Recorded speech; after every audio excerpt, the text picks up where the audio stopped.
step in and do something about it. Today, there's no law and order in Andhra Pradesh.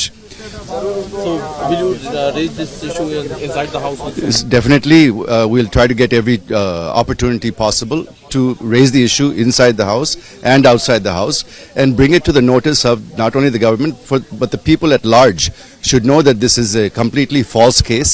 His image is being tarnished for political reasons, and they're trying to paint him with the same brush as the current ruling dispensation.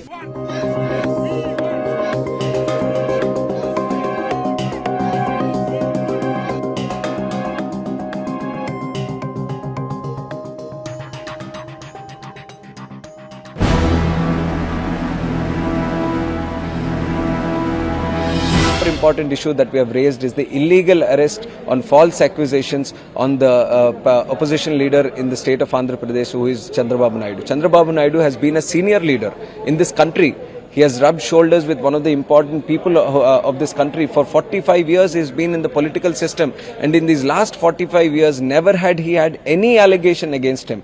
But just because Jagan Mohan Reddy wanted to throw mud on him, deliberately because of political vindictiveness, based on false allegations without any evidence, he has put a corruption scam on his name. And we are going to fight it out legally also. But we have demanded the central government to take cognizance of this issue, to take into account that the YSRCP government in the state of Andhra Pradesh is deliberately demolishing democratic institutions and trying to abuse the power that he has today and trying to cut down the voice of the opposition. So this is something important, not just for the state of Andhra Pradesh, but also as a country also. So that's why we have taken it up as an agenda item in the all-party meeting also, and we are going to take it up in the parliament also tomorrow. We want justice! We want justice! We want justice! We want justice! We want justice! We want justice! We want justice! We want justice! We want justice! We want justice! Save Andhra Pradesh! Save Andhra Pradesh! Save Andhra Pradesh! Save Pradesh! Save Andhra Pradesh! Save Andhra Pradesh! Save Andhra Pradesh! Andhra Pradesh में जैसे आपने देखा है,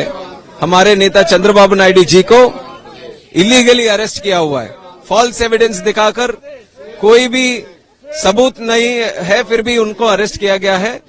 जगन मोहन रेड्डी जो अभी आंध्र का मुख्यमंत्री है, एक साइको की तरह व्यवहार कर रहा है आंध्र प्रदेश में। कोई भी ऑपोजिशन वाला आवाज उठाना चाहता है, उनको जेल में डालने की कोशिश कर रहे हैं।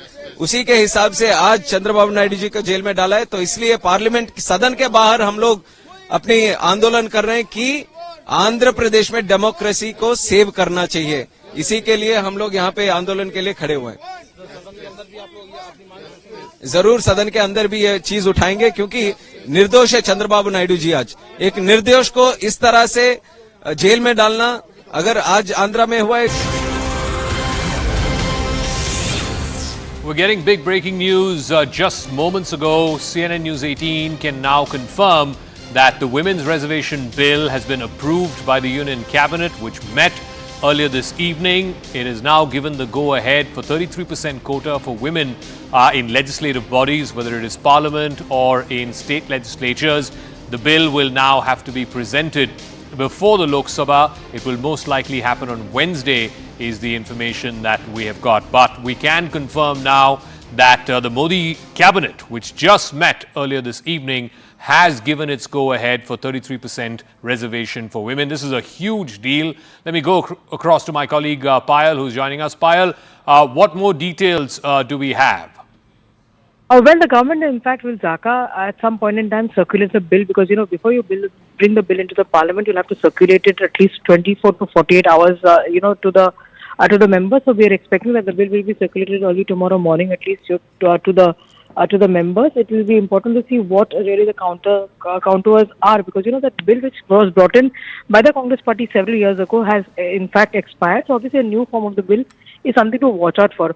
But the indications are very clear, because the BJP top leadership, Zaka, has instructed its MPs, especially the MPs from Delhi, etc., to bring maximum number of women visitors to the parliament in the new parliament building tomorrow and day after tomorrow as well. So obviously the government does understand it, and of course it's a huge thing to watch out for, given the fact that several opposition parties, in fact opposition parties in the NDA, opposition parties in the opposition camp, and also parties who are in the neutral frame of mind, They had also, all of them had pressed together and asked the government to bring the women reservation bill at the earliest. But yes, the stand that will be that even if the idea was floated by the Congress party many years ago, it is the Modi government which believes in execution, and they'll be able to bring in this historic legislation. A lot of thought has got into all of this, given the fact that the Prime Minister said that a special session of Parliament Dhaka has been brought in to make it a historical event, and what more important than giving women 33% reservation through the legislation in Parliament. Okay, Pallavi is also on the phone line. So is Aman Sharma. Pallavi, what is the likely response in the opposition? I know major opposition parties, Congress included, are all supportive of this bill. But there are still dissenting voices, whether it's the RJD, Samajwadi Party, JDU. These are parties in the past who have opposed the women's reservation bill. How will the India Alliance reconcile this? See, I don't think, Zaka, we are going to see any lack of unity as far as the India Alliance or other opposition parties are concerned. Given the situation the way it is now, I think the hands are forced. Every political party will find it very difficult to oppose it. I remember in 2010 when the women reservation bill was passed in Rajya Sabha, Sonia Gandhi had become very open and said that my own party colleagues are not in favor of the women reservation bill. Parties like the RJD and the Samajwadi Party has said we'll agree to a women reservation bill only if you have a sub-reservation for the OBC community as well. That was not acceptable. Now what has changed is that if you go by the statistics of the last Lok Sabha elections, the state elections, the number of women voters have outnumbered that of male. And every political party, whether it's the Congress, the TMC, the BJP, all of them are wooing women voters. Therefore, just to make that point that women matter and women voters matter, political empowerment is equally important as social and economic empowerment. It's going to be very difficult for any party to oppose it. So in Rajya Sabha, I think the Congress will end up supporting, similarly with the Trinamool Congress and now even the SP and the RJD and clearly the BRS as well. But in Lok Sabha, of course, the government has no problem with the numbers. One very quick update, what we are being told is that a bill which is going to be passed now is going to be a little different from the one which was cleared in 2010. So the government will withdraw that bill and bring in a new one, because once you pass the bill in Rajya Sabha, it remains alive. That was the entire purpose of getting that bill passed in Rajya Sabha by Sonia Gandhi, because she knew she could not do it in Lok Sabha. So that bill is likely to be withdrawn, and a fresh bill, a tweaked version of the bill is expected to be put forward by the government. So, Aman, what is the government, what are government sources telling you in terms of how this bill, which is likely to come on Wednesday, how may this be different from the bill that was passed in 2010 in the Rajya Sabha? See, Zaka, what the sources are telling us, as Pallavi was hinting, that this bill could be an upgraded and a more comprehensive version than the bill brought by the UPA. We would like to mention here that the UPA bill had covered 33% reservation for women in Lok Sabha and in legislative assemblies. It did not cover the Rajya Sabha and the legislative councils. So the speculation is there that will the Modi government also cover the Rajya Sabha and the legislative councils when it comes to 33% reservation for women? We'll have to wait for the final draft of the bill to know that. The other big change which is being spoken about is that the UPA's bill envisioned that 33%, the total SC/ST seats, out of them 33% will be reserved for women.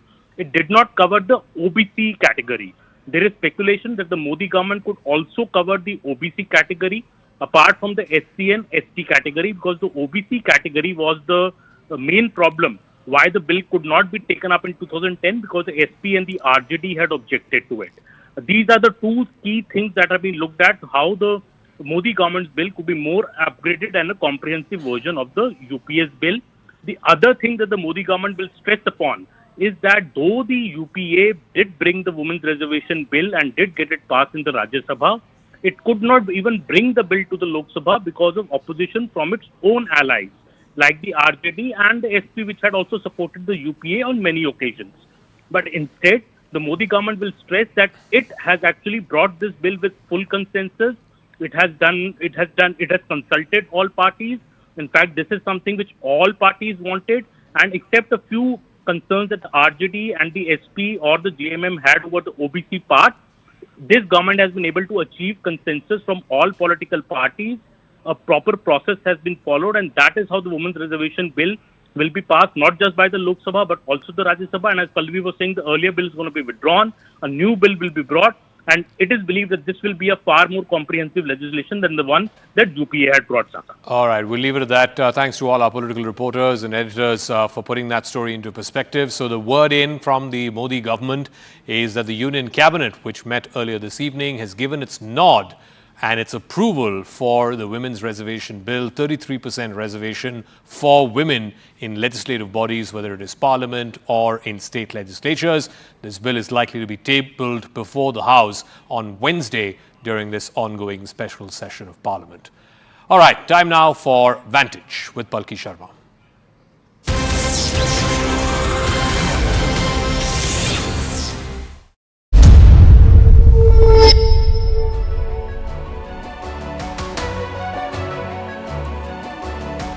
Hello, Namaskar. This is First Post and you're watching Vantage with me, Palki Sharma.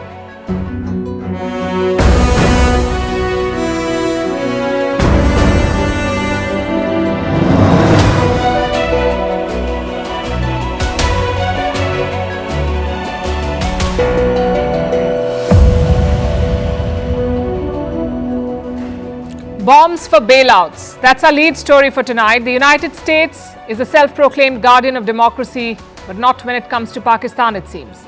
Washington could be dictating Islamabad's foreign policy by buying off the generals. A damning report has come to light. It says the US got the IMF bailout for Pakistan, and it did so after buying Pakistani arms for Kiev. These revelations have brought the focus back on Imran Khan. Did America meddle in Pakistan's flailing democracy? We'll get you the full story tonight. Also on the show, China is investing more than $6 billion in Afghanistan. It has bought access to some lucrative mines.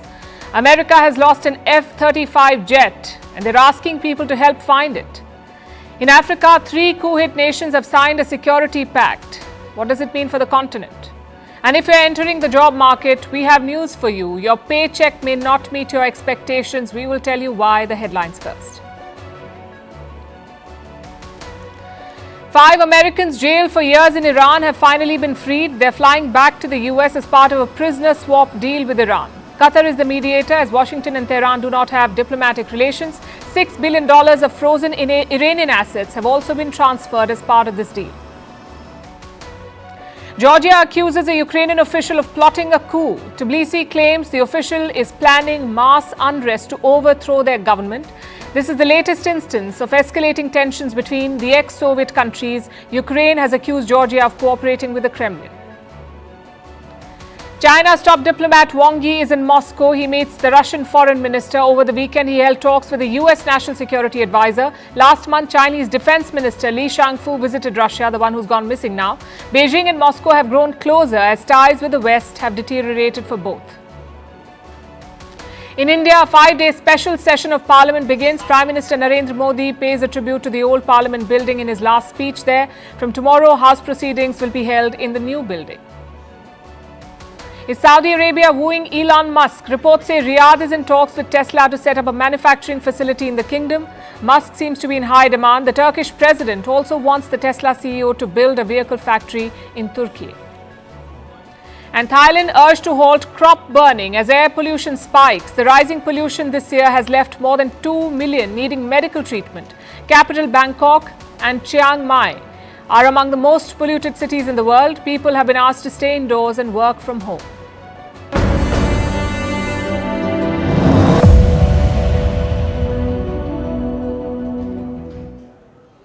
The Pakistani military is up for sale. Name your price and the generals will do your bidding. This is an open secret, but tonight we'll tell you about the scale of corruption. It is staggering even by Pakistan standards. What's worse, it involves a self-proclaimed beacon of democracy and rectitude, the United States of America. Recently, Pakistan was given an IMF bailout. You already know that. But here's something you probably don't. Pakistan got the bailout in exchange for arms and ammunition for Ukraine. In other words, bombs for bailout, that was the deal, brokered by America and executed by the International Monetary Fund, the IMF. So much for upholding democratic institutions and the rule of law. Pakistan needed money to survive. Ukraine needed weapons to survive. The United States made the best of a messy situation. In a backroom deal, they facilitated the IMF loan. Tonight, we'll tell you how. The story begins in May 2023. There was a meeting in Washington, D.C. at the U.S. State Department. Two diplomats met, Masood Khan, Pakistan's ambassador to the U.S., and Donald Lu, U.S. Assistant Secretary of State. On the agenda was Pakistan's IMF bailout. Islamabad was struggling to secure it. This meeting changed the picture. Lu told Khan that Washington has cleared a payment of about $900 million. What was it for? Munition supplies for Ukraine. Pakistan had started sending these supplies last year and the US was paying for them. What kind of supplies were these? Mostly artillery shells. In the last 1 year, Ukraine has got sizable military aid, but it still uses Soviet-era weapons. And Soviet weapons need Soviet shells. Pakistan is one of the few countries that makes them. Kiev needed the supply and Washington helped secure it. How is this linked to the IMF bailout? Let me explain that. The IMF had set tough conditions for a bailout. They centered around two issues, debt and foreign investment. Pakistan fell short of the IMF's targets. Islamabad needed to show a better balance sheet, one where it had fewer liabilities and better reserves. Meaning Pakistan needed more cash. And the US came to the rescue. They offered the Ukraine deal. Pakistan accepted. America paid for it. And this helped Islamabad fill the gaps in its budget. And I'm not the one saying this. This comes from Assistant Secretary Lu. This is what he told Masood Khan when the two met in Washington. This entire deal was done in secret. Both the US and Pakistan deny it. But here's a report that says America facilitated the IMF bailout. It says the US spoke to the IMF. It told the agency about the payments it had made, the payments for munitions for Ukraine. And we know what followed. Pakistan got what it wanted. The diplomats met in the month of May. The bailout was announced in the month of June. But there's more to it. This story also involves Imran Khan. You may remember where he was when Russia invaded Ukraine. Imran Khan was in Moscow. He was there for bilateral talks with Vladimir Putin. Weeks later, he praised India's foreign policy. He said Pakistan too should have an independent foreign policy. Listen to this. India is our next door neighbor. I appreciate India. They have always pursued an independent foreign policy. Today, India is a Quad ally, yet India is importing oil from Russia.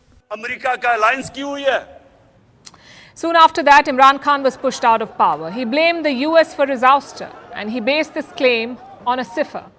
Imran Khan said a senior US official met with a Pakistani diplomat and he told him, and I'm quoting, all would be forgiven if Imran Khan is ousted.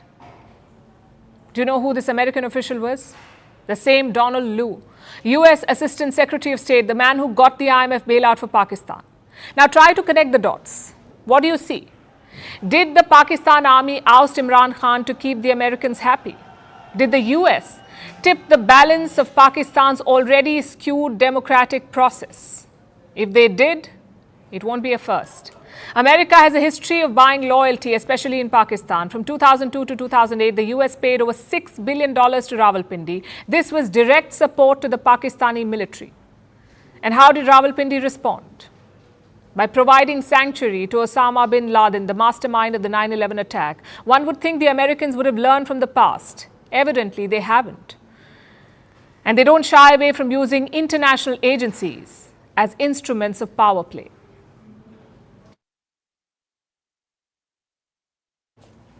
And speaking of bailouts, Pakistan's protege could also be getting one, or rather ex-protege. I'm talking about the Taliban.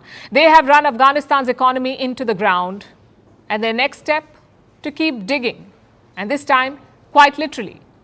The Taliban claim to have struck multiple mining contracts. Reports say these are contracts worth $6.5 billion. Gold, iron ore, lead, zinc, lithium, all these resources will be extracted and processed. Now I know the obvious question. Who is mad enough to invest $6.5 billion in Taliban's Afghanistan?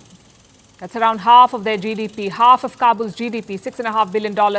Their leadership has not revealed very much. Apparently, both Afghan and foreign companies have got these contracts. They were signed in late August. But which companies? That the Taliban won't say. And frankly, it's a bit suspicious. Because mining requires technology, skill and experience, and Afghan companies honestly lack that. Which is why the focus is on foreign companies, especially those from China. Let's rewind to August 2021. The United States pulled out of Afghanistan. The Taliban took power. But capturing power is one thing. Staying on is quite another. That's the tough part. So the new rulers of Kabul wanted a godfather, someone with political and economic clout. Enter China. Since 2021, Beijing has announced multiple projects in Afghanistan: copper mines, lithium extraction, roads and highways, railway projects. All of these are worth billions of dollars. But how many of these projects have taken off? Zero. So what exactly is happening behind the scenes? Let's start with the motives. China needs Afghanistan for its Belt and Road Initiative. You get Afghanistan, you get Central Asia. That's the calculation. China already has a solid base in Pakistan. All they need is a link between Pakistan and Central Asia.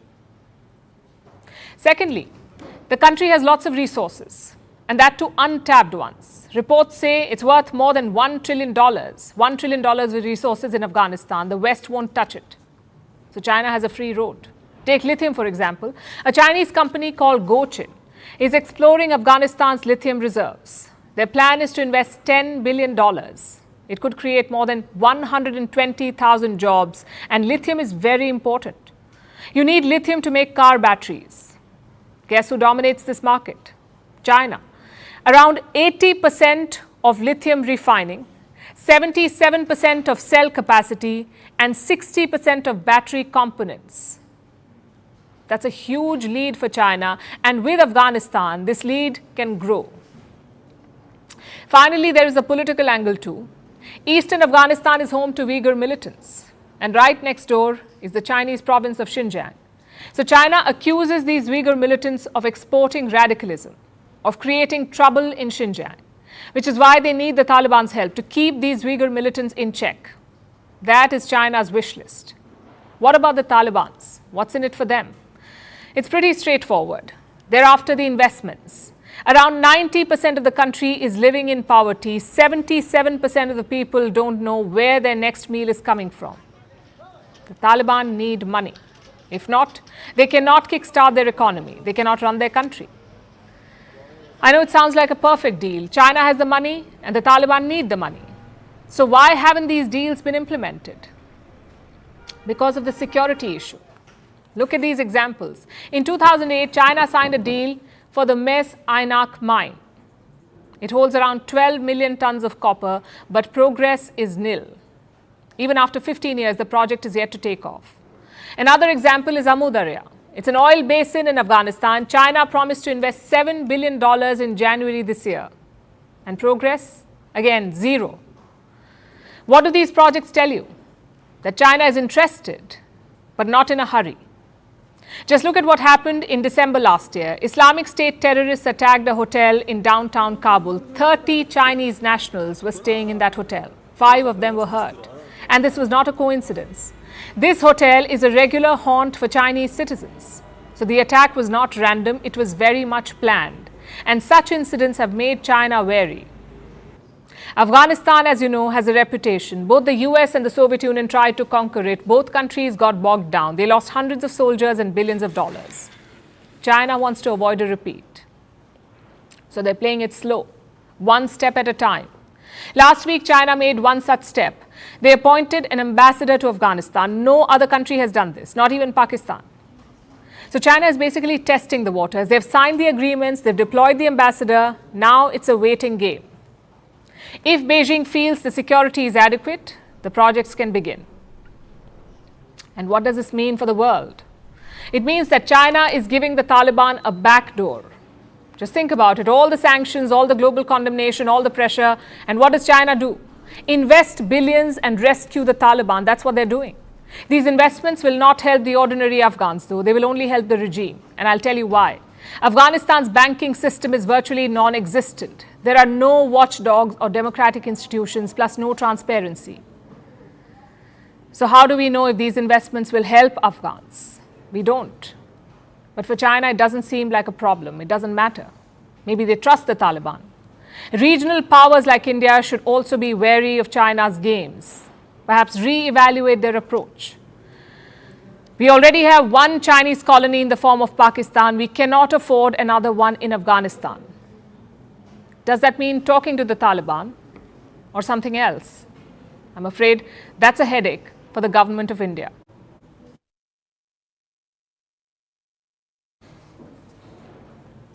But that's just one of the many concerns. India is battling China on multiple fronts. The military wants to improve its defenses and some significant upgrades are in the works. Tonight we'll tell you all about it. Let's start with the army. It is taking lessons from the war in Ukraine.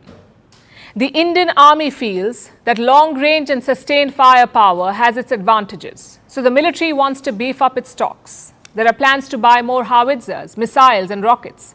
Also weapons that loiter in the air like drones. And these choices are telling. They indicate a fundamental shift in thinking. Earlier, the military's focus was on large weapons. The assumption was the bigger they are, the more formidable they will be. But that does not seem to be the case anymore. The preference has shifted to smaller weapons. Howitzers and rockets offer two distinct advantages. They can hit long-range targets and stay mobile. That's because they're not too heavy to move around.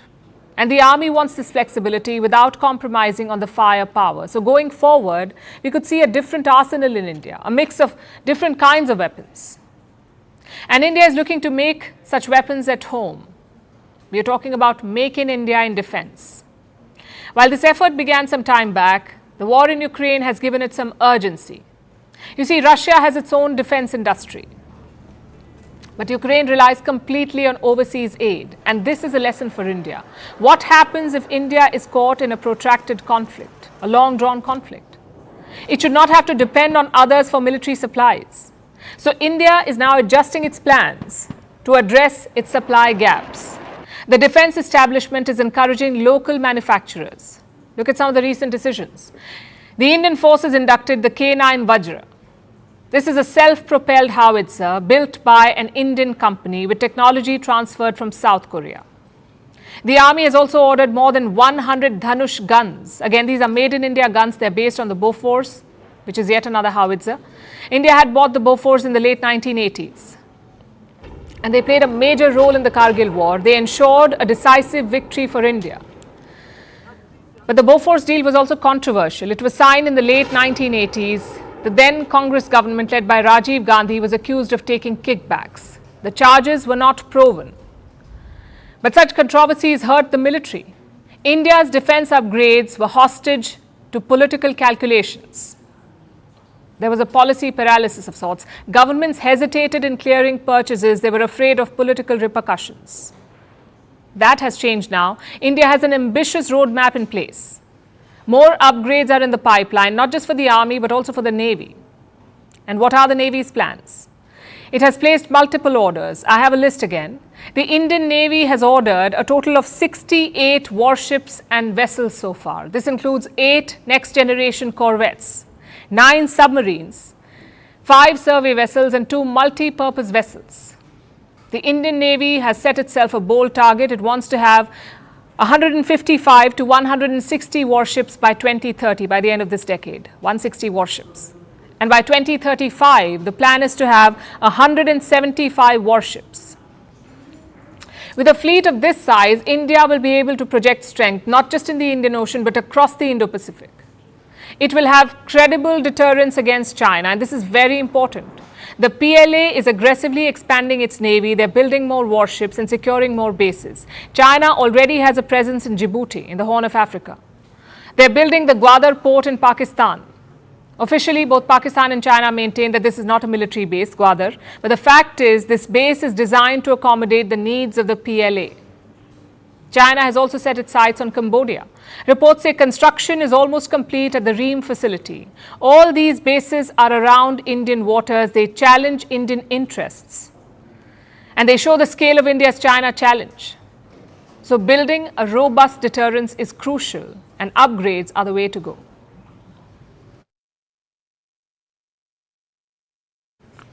So India is ramping up its defense arsenal, but it looks like the United States is now losing some of its defense equipment. Washington is missing a fighter jet. And it's not just any other fighter jet. It's an F-35 fighter jet. It's one of the world's most advanced jets. It costs $80 million. How did it go missing? On Sunday afternoon, a pilot was flying his F-35 over the state of South Carolina. Reports say there was a mishap. The pilot ejected and landed safely. But the jet is nowhere to be found. Looks like the stealth mode really works. Now, the US military is desperate, so much so that they're asking the public for help. Our next report tells you more about the curious case of the missing F-35 jet. It's a twist straight out of a Hollywood blockbuster. One that's left the US military scratching its head. America is missing its prized F-35 fighter jet, a plane worth $80 million. The F-35 is a stealthy marvel, so basically it's designed to disappear. But what happens when you design a jet so stealthy that you end up losing it yourself? The US is facing this dilemma right now. But how did the plane just disappear? It all began with a routine training exercise in South Carolina. It was a Sunday afternoon. A US military pilot took his F-35 out for a spin. What happened next is a mystery. The US calling it a mishap. So the pilot ejected himself out of the jet. He survived and was taken to the hospital, but the jet simply vanished. This left the US military with a unique problem. A multi-million-dollar missing jet that's simply gone off the radar. The current searches are around 2 lakes. They're located north of Charleston City. That's where the jet's last known location was, so regulators are searching the region. But they haven't had any luck so far, which prompted the US military to make an unusual call, an appeal for help from the public. They want the people to coordinate with the military. Basically what they're saying is, find the jet and turn it in. In the world of military aviation, there are very few nations that can beat the United States. Washington has some of the world's most advanced jets, including the one that's gone missing, the F-35 Lightning II jet. It's the world's only 5th-generation multi-role stealth fighter jet. It's made by Lockheed Martin. It costs millions of dollars. So losing it isn't just bizarre, it's quite embarrassing. And netizens agree. They're asking, how do you just lose an F-35 jet? Some are questioning the lack of a tracking system. Others are putting up missing posters. Basically, the mystery has given birth to a lot of memes. But jokes on the internet aside, it's safe to say that the stealth mode passed its own test with flying colors. Or should I say, disappearing colors.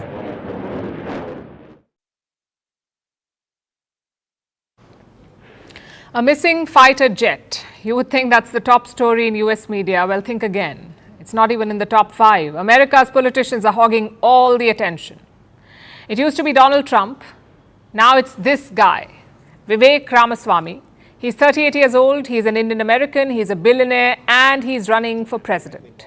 If you think that's interesting, wait till you hear his campaign promises. The latest is about H-1B visas. I'm sure you've heard about them. An H-1B visa is a non-immigrant US visa. Companies use it to hire skilled foreign workers like IT professionals. Now, Vivek Ramaswamy says he will scrap H-1B visas. If elected president, he will abolish them. Instead, he has promised merit-based visas.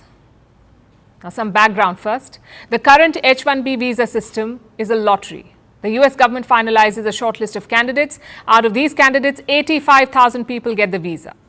Indians benefit from this program. Last year, the US government shortlisted 440,000 visa applications. 72% of them were Indians. In fact, the H-1B visa is a crucial bilateral issue. India wants to increase the cap to get more people to get the visa. The US has been hesitant to do so. Which brings us back to Vivek Ramaswamy. What is he playing at? Don't fall for the whole merit-based solution. The plan here is to cut down visas to retain more jobs for American workers. Donald Trump did the same thing. In 2020, he suspended the visa program. It was an election year, so Trump used H-1B visas to rally his base. Vivek Ramaswamy is doing the same. He's also a Republican leader. Many commentators call him Trump without the rough edges, basically a well-spoken Trump. Both men have a lot in common, in fact. For example, their words rarely match their actions. Let me explain that. Before turning to politics, Vivek Ramaswamy was a businessman. He founded a pharma company called Roivant Sciences. He was on its board until this year. Now, this company had no problem with the H-1B visa. They used it 29 times between 2018 and 2023. Vivek Ramaswamy was on the board of the company when this happened. So why did he allow it? Vivek, the politician, calls the H-1B visa indentured servitude. Vivek, the businessman, loved it. What explains this? This U-turn, and that too within a matter of months. Such inconsistencies are not new for Vivek Ramaswamy. His past and present are not in sync, it seems. Take climate change, for example. He calls it a hoax, a conspiracy theory being peddled against capitalism. Listen to this, and I'm quoting. "I'm the only person on the stage who is not bought and paid for, so I can say this. The climate change agenda is a hoax, and we have to declare independence." Let me repeat some of what he said. He says he is not bought and paid for, but turns out he is. Ramaswamy founded an asset management firm called Strive. He has invested $50 million in this firm. And what does the firm do? It asks companies to keep drilling for oil. In simple words, it is a fossil fuel lobby. How then is Vivek Ramaswamy not bought and paid for? Only he can answer that. Same with TikTok. Last week, he called it digital fentanyl. Days later, he joined TikTok. Do you see the trend here? There is always some inconsistency, some half-truth, but looks like the Americans love it. The Republican presidential field has some experienced politicians, yet Vivek Ramaswamy is at number 2, a distant number 2, but it still counts. So what's his strategy here? From the looks of it, make big bang statements. Listen to some of his campaign statements. Very interesting. Listen carefully. Fire 75% of federal government workers. Shut down the FBI. The police lied about 9/11. That's what he said. The US should stop backing Ukraine. The military should be deployed at the Mexico border. And the US should eventually stop defending Taiwan. These are not logical positions, but do they attract eyeballs? Yes, they do. Are they practical? Absolutely not. If so many Americans trust Vivek Ramaswamy after all of this, clearly something is wrong, something in their political system. But that's for the Americans to figure out. His latest comments, though, should trigger eyebrows here in India too. Many Indians had cheered Vivek Ramaswamy's campaign. They thought it would somehow benefit India. Well, clearly not. Ramaswamy wants to cancel the H-1B visa program. That is not beneficial from any angle for India. So the lesson is quite clear. You can be proud of Indian origin leaders. Their journeys show how industrious Indians can be, how we can achieve great things wherever we live. But don't get your hopes up. Because at the end of the day, Vivek Ramaswamy is an American. Just like Kamala Harris is an American. And like Rishi Sunak is a Briton.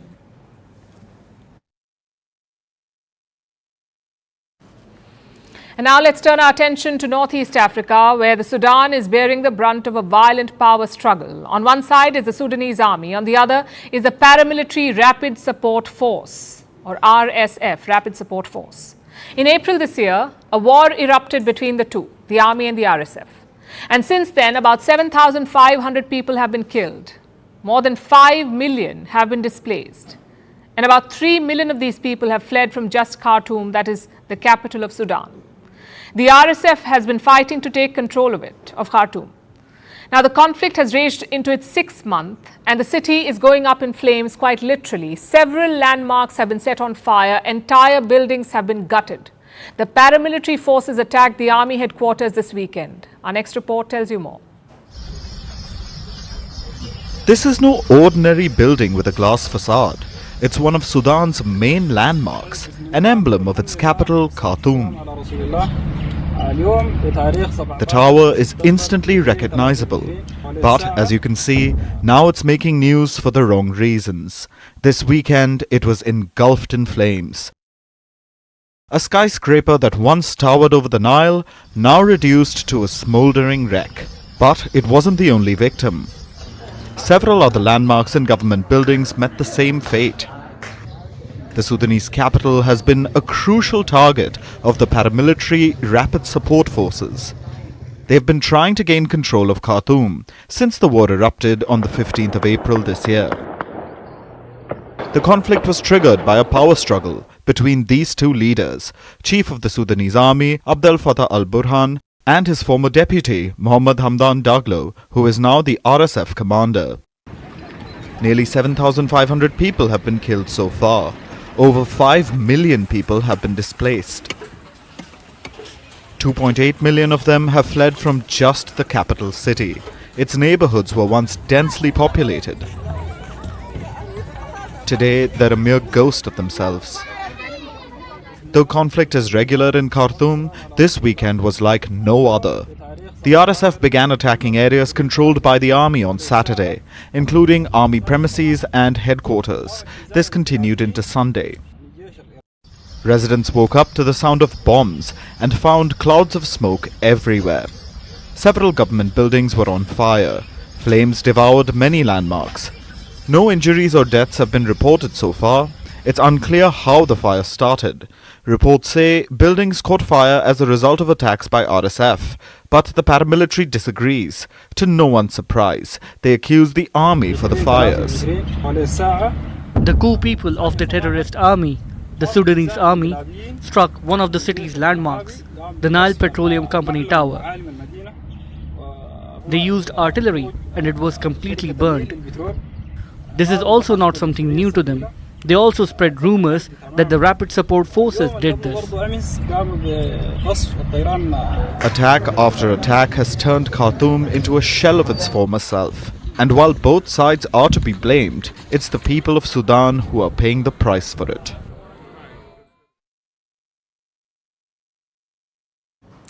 Now let's turn our attention to West Africa, where the Sahel states are coming together to form an alliance. We're talking about 3 neighboring nations that have seen coups in recent years: Mali, Burkina Faso and Niger. Between them, these 3 countries have seen 5 coups since 2020. 5 coups in 3 years. And now the military is firmly in control in all of them. They've been supporting each other. The latest example is Niger. They saw a coup in July this year. The military junta took over, and it got support from Mali and Burkina Faso. They swore to send troops in case Niger was attacked. And who would attack Niger? The West African regional bloc called ECOWAS. It had threatened military intervention in the days following the coup. That was 2 months ago. There has been no intervention. Perhaps the backing of Mali and Burkina Faso was effective. So these 3 coup-hit countries have taken the next logical step. They have formalized their alliance. Article 1er. By the present charter, known as the Liptako-Gourma Charter, the contracting parties establish among themselves the Alliance of Sahel States. The contracting parties will work to prevent, manage and resolve any armed rebellion or other threat to the territorial integrity and sovereignty of each of the member countries of the alliance, giving priority to peaceful and diplomatic means, and if necessary to use force to deal with situations of breakdown of peace and stability. The new security pact was signed in Mali's capital, Bamako, on Saturday. The alliance has 2 goals: mutual defense and counter-terrorism. Mutual defense against whom? Foreign intervention, whether by African powers or by other forces like France. In fact, France is a rallying point for all the coup countries. They were all French colonies, and they all have a strong anti-French sentiment. Their juntas have been engaging in anti-France rhetoric since they took charge. Before 2021, France had a military presence in all these 3 countries. Now it has troops only in Niger, in a military base outside the capital, Niamey. And they too have been asked to leave, the French troops. Almost every day, hundreds gather outside this French base. So far, these gatherings have been largely peaceful. The people keep asking the French troops to go home. But Paris refuses to budge. French President Emmanuel Macron has spoken about this. He said he will not deal with Niger's new rulers. And if things escalate, France would have a good excuse to intervene. So the new Sahel alliance gives Niger some security assurances. It gives France and ECOWAS something else to think about. But this grouping is not just about Niger. Its second objective is counter-terrorism. And this should help all the member countries, Mali, Burkina Faso and Niger. They face terror threats in their triple border area. The insurgency started in Mali in 2012. It began with a rebellion in the country's north. There was instability. Terrorists exploited it, and they thrived. Local offshoots of the Al-Qaeda and Islamic State set up base here. By 2015, their reach spread to the border regions of Mali, Burkina Faso and Niger. And for years, these countries have been fighting terrorists together. So far, they've done it with Western help. France and the US were involved, also a peacekeeping force of the United Nations. But with the coups, these equations have changed. The new military leaders are pitted against the West. They say Western powers are not doing enough to defeat the terrorists. In fact, it was one of the common justifications for the coups. So Western operations have been curtailed, and the result is this: terrorist activities have increased. And new players have joined the mix. Mercenaries from Russia's Wagner group. They've been fighting on behalf of Mali and Burkina Faso. And despite all of this, terror attacks have been on the rise. If this wasn't bad enough, there's a new rebellion in Mali's north. A deadly attack took place on a Malian riverboat earlier this month. 49 civilians and 15 soldiers were killed. Then rebels said they've captured a key town. Long story short, they're fighting a losing battle against insurgents. So now they've joined ranks and formed the Sahel alliance. It will serve a military and political purpose, but the leaders say there's more to it. Article 4. Of course, everything starts with security. But the heads of state must also think about economic issues, how to bring the different countries closer together, and how to facilitate trade between our different populations. All these issues will be added to the charter in the coming days. The alliance is clearly still work in progress. They're talking about an economic dimension. If it materializes, this group can replace ECOWAS for the coup-hit countries. It can become a new trade bloc in West Africa. It's a big if, though. By the looks of it, Mali, Burkina Faso and Niger are planning long-term, which makes you wonder, how long do the military leaders plan to stay in power? And are the people on board with severing ties with the rest of West Africa?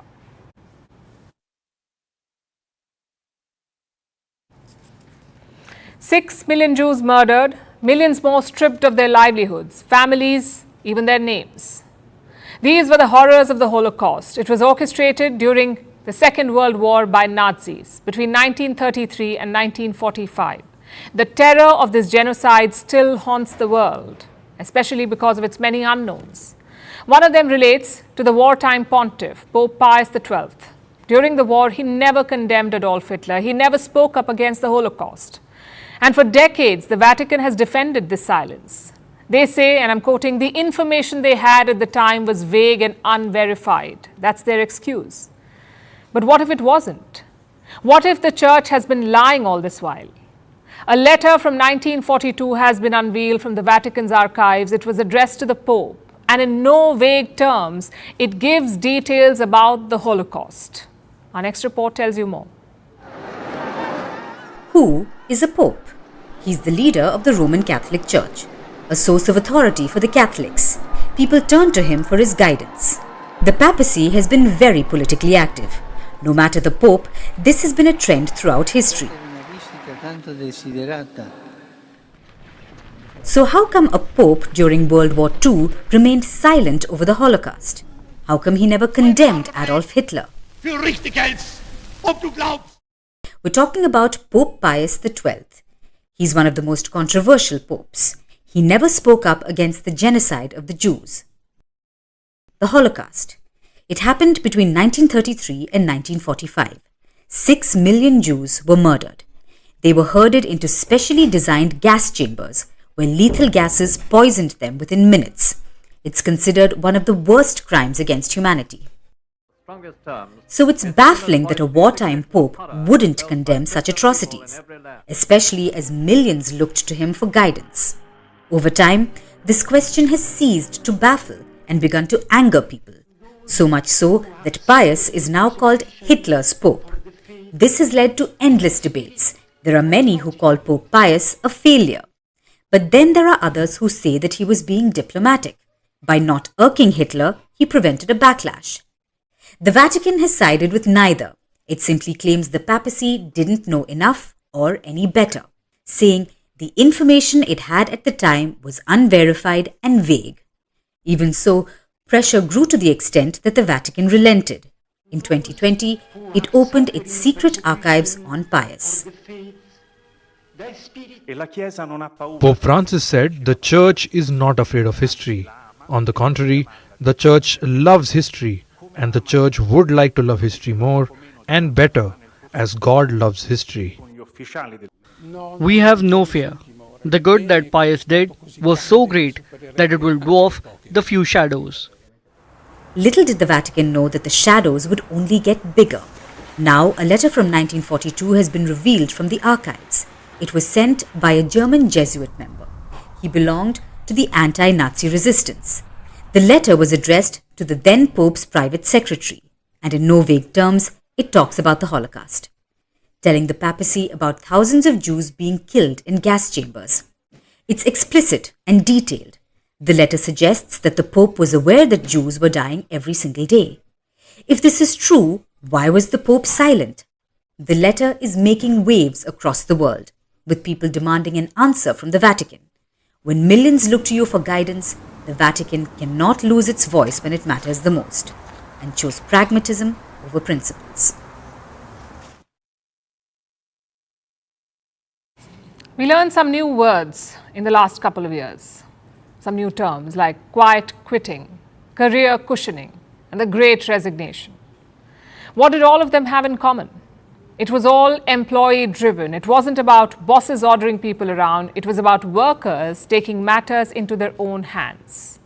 Well, not anymore. The empire has struck back. Salary offers and joining bonuses are being cut. Your paychecks could soon get smaller.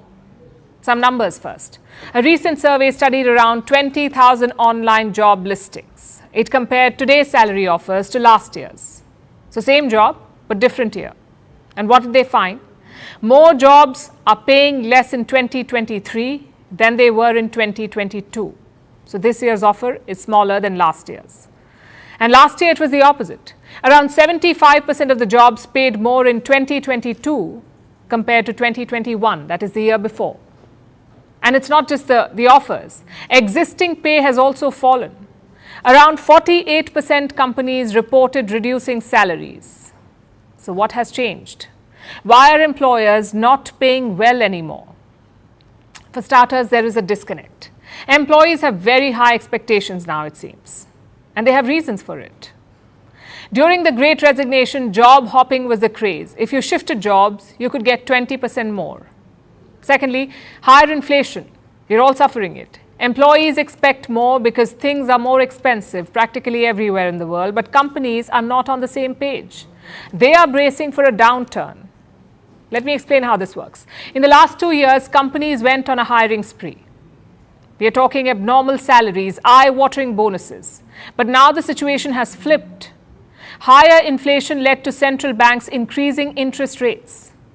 The result was this: economic activity suffered. You can see the impact on jobs now. Consider the tech industry as an example. The tech industry laid off 226,000 people this year in 2023. 226,000 people laid off. That's 40% more than the year before. What does that tell you? That the race for talent is over. You won't see dogfights over computer engineers or for IT professionals. There is no pressure to match salary offers or to give lucrative bonuses. In simpler words, the job market is cooling down. The supply is still there, the expectations are still there and quite high, but the demand not so much. Companies are under immense pressure to stay afloat, to navigate this uncertain time period. So what will they do? They will cut down expenditure. And around 70% of total business cost is labor, salaries, 70% of the cost. So that's where most companies start. If they want to reduce spending, they will fire people or reduce pay. The question is for how long? How long will this trend continue? Is this a case of market forces setting things right, or is this a minor blip before wages recover? Well, we can't be sure right now. A lot depends on how the global economy recovers. The World Bank is not thrilled. They've downgraded their projection for 2024. The global economy was supposed to grow at 2.7%. The revised estimate is 2.4%. Needless to say, that's not good news. For wages to increase, you need the economy to grow. You need companies to make bold bets. You need them to invest in talent. And right now, that is not happening. Just look at the United States. Their unemployment rose to 3.8% in the month of August. It was 3.5% the month before. India's situation is no different. Unemployment was 6.8% in the month of July. It was 8.3%. Unemployment in India, 8.3% in the month of August. That's the highest in 1 year. So if you're looking to shift jobs, we say temper your expectations. The era of quiet quitting and the Great Resignation seem to be over.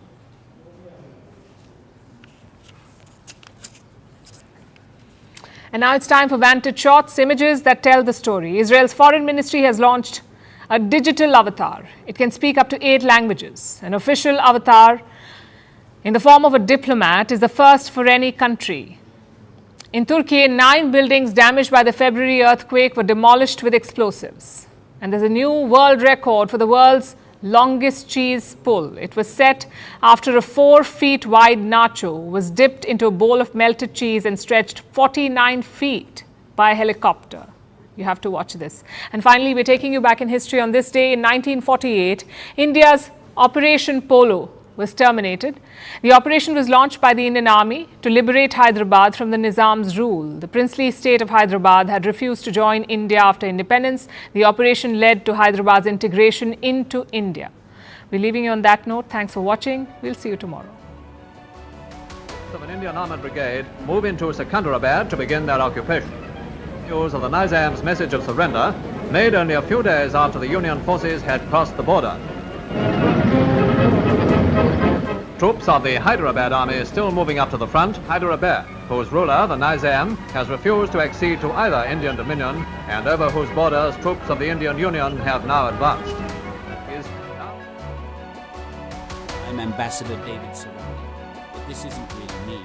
This is a better looking, more eloquent version of me powered by the latest Israeli artificial intelligence technology. For those of you concerned, don't worry. The real me consented to this avatar.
कोई भी party में हो सकता है।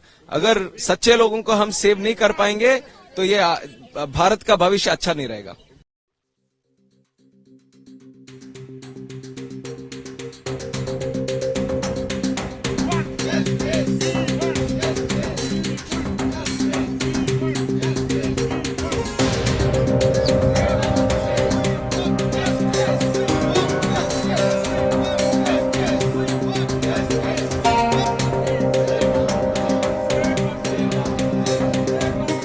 The leader of the opposition in Andhra Pradesh, Telugu Desam Party national president, has been illegally arrested and kept in the Rajahmundry prison without any evidence and without any proof.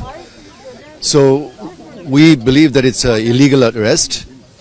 We are moving the courts. Legal process is going on. But it's high time that the central government should take note of what is happening in Andhra Pradesh. We need to bring it to the attention of the public and to the government that this is happening in Andhra Pradesh, that this type of tragedy is taking place. And if there's no law and order in a state, it is a duty of the central government to step in and do something about it. Today, there's no law and order in Andhra Pradesh. So, will you raise this issue inside the House? Definitely, we'll try to get every opportunity possible to raise the issue inside the House and outside the House and bring it to the notice of not only the government, but the people at large should know that this is a completely false case. His image is being tarnished for political reasons, and they're trying to paint him with the same brush as the current ruling dispensation.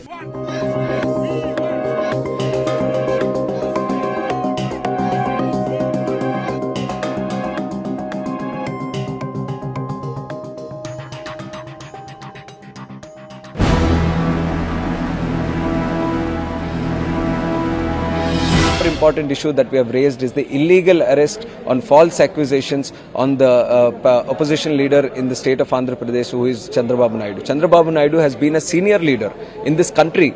He has rubbed shoulders with one of the important people of this country. For 45 years, he's been in the political system. And in these last 45 years, never had he had any allegation against him. But just because Jagan Mohan Reddy wanted to throw mud on him, deliberately because of political vindictiveness, based on false allegations without any evidence, he has put a corruption scam on his name. And we are going to fight it out legally also. But we have demanded the central government to take cognizance of this issue, to take into account that the YSRCP government in the state of Andhra Pradesh is deliberately demolishing democratic institutions and trying to abuse the power that he has today and trying to cut down the voice of the opposition. So this is something important, not just for the state of the Andhra Pradesh, but also as a country also. So that's why we have taken it up as an agenda item in the all-party meeting also, and we are going to take it up in the parliament also tomorrow. We want justice. We want justice. We want justice. We want justice. We want justice. We want justice. We want justice. We want justice. We want justice. Save Andhra Pradesh. Save Andhra Pradesh. Save Andhra Pradesh. Save Pradesh. Save Andhra Pradesh. Save Andhra Pradesh. Save Andhra Pradesh. Andhra Pradesh में जैसे आपने देखा है, हमारे नेता चंद्रबाबू नायडू जी को illegally arrest किया हुआ है, फॉल्स एविडेंस दिखाकर। कोई भी सबूत नहीं है, फिर भी उनको अरेस्ट किया गया है। जगन मोहन रेड्डी जो अभी आंध्र का मुख्यमंत्री है, एक साइको की तरह व्यवहार कर रहा है आंध्र प्रदेश में। कोई भी ऑपोजिशन वाला आवाज उठाना चाहता है, उनको जेल में डालने की कोशिश कर रहे हैं। उसी के हिसाब से आज चंद्रबाबू नायडू जी को जेल में डाला है। तो इसलिए पार्लियामेंट सदन के बाहर हम लोग A very warm welcome. You're watching Breaking on News 18. I'm Akanksha Swaroop. We dive into the segment with some breaking inputs coming in. A big nod coming in from the Narendra Modi-led government, and we are now learning that the cabinet has approved women's reservation bill for 33% quota in legislative bodies. This is the latest information that we are now bringing to you. Remember, CNN News 18 was the first one to bring you this big breaking news. We are also learning that this is going to be an improved and a more better version of the women's reservation bill that was introduced by the UPA government, that was led by Manmohan Singh in the year 2010. Political reactions have already started coming in upon this historic decision, and we are also learning from reports that this is going to be one bill that is going to have unanimous consensus and support from across the political circles. Remember, back in the year 2010, the bill couldn't really make it because it was blocked in the Lok Sabha, but we are now learning that this is going to be one reservation bill which will receive approval in both houses of the parliament, whether it is the Rajya Sabha or the Lok Sabha. We are also learning from sources that this reservation bill will perhaps also have a sub